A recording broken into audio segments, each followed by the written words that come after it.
Assalamualaikum warahmatullahi wabarakatuh. Perkenalkan, nama saya Irdayanti Syahral dengan NIM 220902500002. Yang terhormat Ibu Fajriani Asis, SPD MSI selaku dosen pengampu mata kuliah perpajakan 1. Baik, di sini saya akan menjelaskan tentang PPh 26. Yang pertama, wajib pajak PPh pasal 26. Yang dikenakan pemotongan PPh pasal 26 adalah wajib pajak luar negeri, orang pribadi maupun badan selain bentuk usaha tetap yang menerima atau memperoleh penghasilan. Yang kedua, objek pajak penghasilan pasal 26. Yang pertama, penghasilan yang dipotong PPh pasal 26 adalah dividen, royalti, sewa, dan penghasilan lain sehubungan dengan penggunaan harta, imbalan sehubungan dengan jasa. Yang kedua, penghasilan dari penjualan atau pengalihan harta di Indonesia. Yang ketiga, premi asuransi yang dibayarkan kepada perusahaan asuransi luar negeri. Yang keempat, penjualan atau pengalihan saham perusahaan antara conduit company atau special purpose company yang didirikan atau bertempat kedudukan di negara yang memberikan perlindungan pajak. Yang kelima, penghasilan kena pajak adalah dikurangi pajak dari suatu bentuk usaha tetap di Indonesia, dikenai pajak sebesar 20%.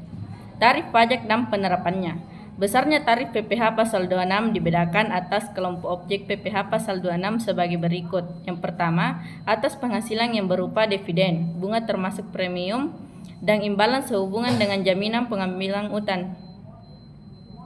Premi swap transaksi lindung nilai lainnya, keuntungan karena pembebasan utang. Yang kedua, atas penghasilan yang berupa penghasilan dari penjualan harta di Indonesia, premi asuransi yang dibayarkan kepada perusahaan asuransi luar negeri. Yang ketiga, atas penghasilan yang berupa penjualan atau penghasilan saham, dipotong PPh pasal 26 sebesar 20% dari perkiraan penghasilan neto.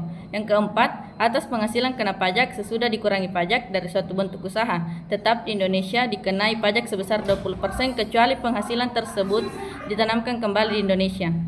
Contoh perhitungan pemotongan PPh pasal 26. Mike adalah karyawan asing pada perusahaan PT Dira Consult. Mike bertempat tinggal kurang dari 183 hari. Mike sudah beristri dan mempunyai seorang anak dalam bulan April 2018. Mike memperoleh gaji $5.000 sebulan.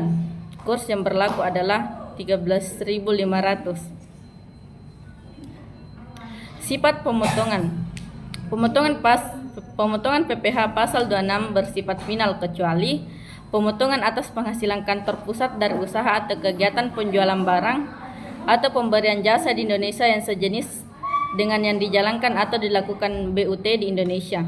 Pemotongan pajak berdasarkan ketentuan pasal 26. Yang pertama, badan pemerintah, subjek pajak dalam negeri, penyelenggaraan kegiatan, bentuk usaha tetap, perwakilan perusahaan luar negeri lainnya, pembeli yang ditunjuk sebagai pemotongan PPh pasal 26. Itulah pemaparan materi dari saya, kurang lebihnya mohon dimaafkan. Wassalamualaikum warahmatullahi wabarakatuh.